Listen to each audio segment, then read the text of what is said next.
Om Tat Sat. Welcome to Gyan Bhakti. We are currently studying the scripture Mysticism of Srimad Bhagavatam. Commentaries by my Guruji, Swami Jyotirmayananda Maharaj, narrated by myself, Swami Nikhilananda. So let's get started on today's satsang. King Parikshit's questions to Sage Shukdev Ji. When sage Shukdev was about to commence the narration of Srimad Bhagavatam, King Parikshit continued asking questions, expressing his eagerness to hear about the glorious deeds of Lord Krishna, his Leelas. These are the highlights of the king's requests and questions. He says, O sage, impart to me the teachings that would make my mind free of all earthly attachments, thus leading the mind to become immersed in Krishna, the self of all.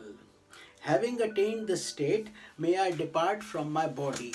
So beautiful question he had. He wanted to experience the feeling of being immersed in God and not to be thinking of attachments at the time of departure.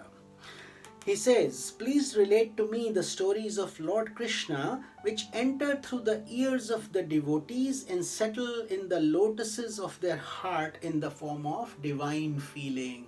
So like us, Parikshit ji also wanted to develop bhakti, devotion, that sweet nectar during his final days.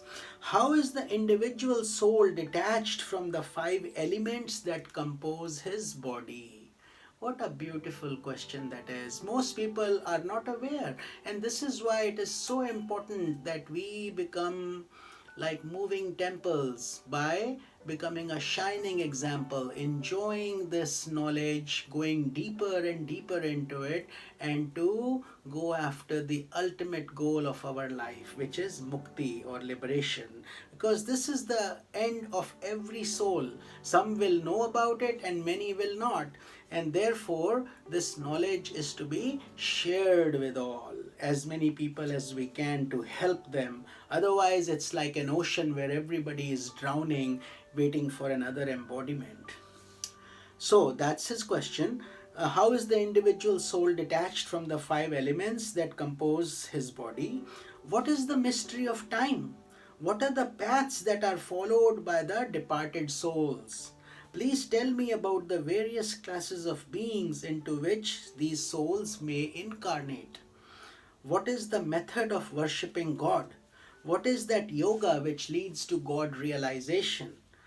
Whence does hypocrisy arise? What is the nature of bondage and release? So he's asking all these profound questions.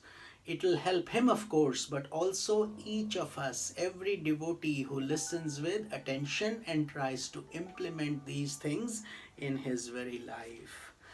So pleased with the sincerity and profundity of King Parikshit's aspirations, Sri Shuka began to prepare the king for spiritual enlightenment. Day by day, he told stories that were designed to engender sublime appreciation of the glory of Krishna's divine deeds and blossom into Parabhakti. Parabhakti is the highest state of devotion, the highest form to God and to the gateway to enlightenment. So that is where we get to the doorstep of enlightenment.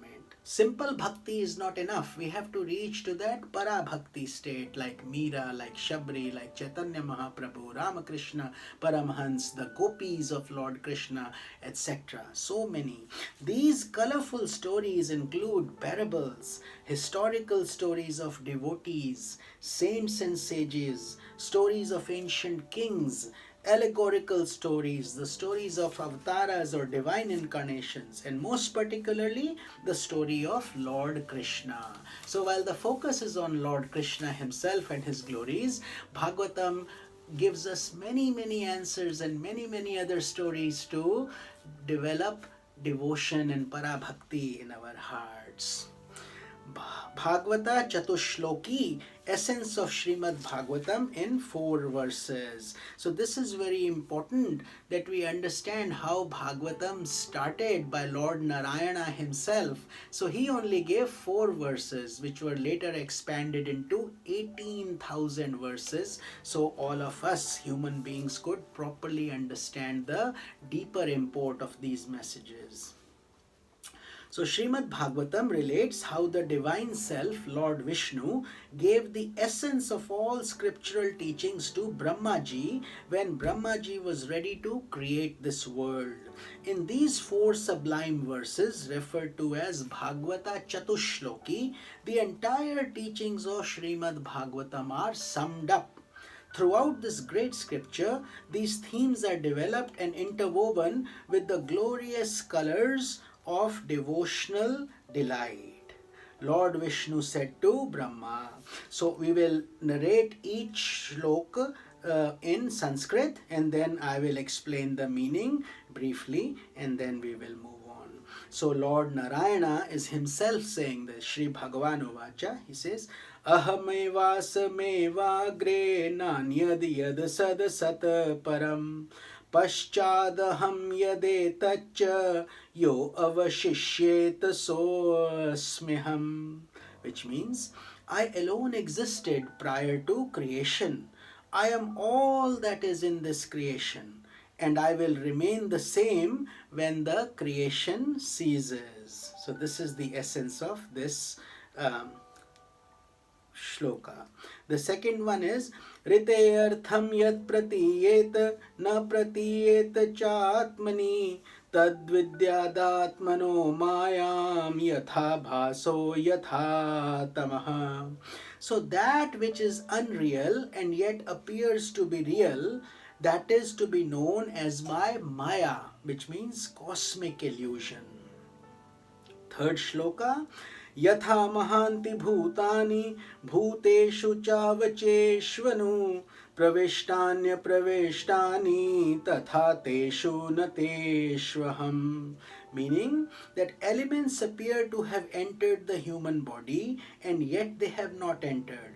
In the same way, I have entered human bodies and yet I have not entered because I am alone. So this is the mystical meaning. And the fourth one is etavadeva jigyasvam tattva jigyasar nunatmanaha anvaya vyatirekabhyam yatsyat sarvatra sarvada. By adopting the technique of negation means neti, not this, and affirmation of the self, one should gain insight into the fact that all this is the divine self, Brahman. So by analyzing and introspection, one can understand. So Lord Vishnu just gave these 4 shlokas and to Brahmaji, and he vanished. Thus saying, Lord Vishnu disappeared. Those teachings of Lord Vishnu were transmitted by Brahma to sage Narada, who later transmitted them to Vyasa, sage Vyasa. Vyasa then composed Srimad Bhagavatam, which we are studying now, and gave the teachings to his son Shukdev ji. Shukdev ji is the one who is presenting and imparting this knowledge to Parikshit ji. So this is the essence of how the Bhagavatam came into being. So these 4 shlokas were so profound by Lord Narayana, Lord Vishnu himself, that they had to be broken into 18,000 different shlokas, as I just mentioned. So these 4 verses taught by Lord Vishnu contain the essence of Vedanta as well as the essence of Srimad Bhagavatam. All that follows in the scripture is an elaboration of these profound essential teachings. So this is just the very high level summary, and then we explore into the deeper insights. The implication of the verses is that the whole world has proceeded from Brahman, the absolute, through cosmic illusion or Maya. As long as the human mind is deluded by Maya, the world exists. Once the mind becomes enlightened, the world dissolves. details. So this is the mystical mystery of this profound meaning. A person who has a defect in his vision begins to see double. Instead of one moon, he sees two. In the same way, this world of multiplicity is being experienced due to a defect in our inner vision. As long as intuitional vision is obstructed and we are perceiving things through a conditioned mind, there is an experience of multiplicity and we are caught in the world of time and space. Once intuitional vision unfolds, there is only non-duality. The self alone is, but we don't get to see that till we get to enlightenment or we become an advanced aspirant. Then, when you enter into dream, the time and space of the dream world are being projected by you. The moment you wake up, you realize that you have been all the while relaxing in your bed and the dream world was unreal. The realm of Maya is like that realm of dream. If you were to wake up through enlightenment and become free of the influence of Maya, you would realize that Brahman or God alone is. The creation is only an illusory manifestation of God. But we learn these things gradually over time as we increase our purity. With this, we conclude the satsang for today, and I will see you in tomorrow's satsanga. This is Swami Nikhilananda. Om Tat Sat.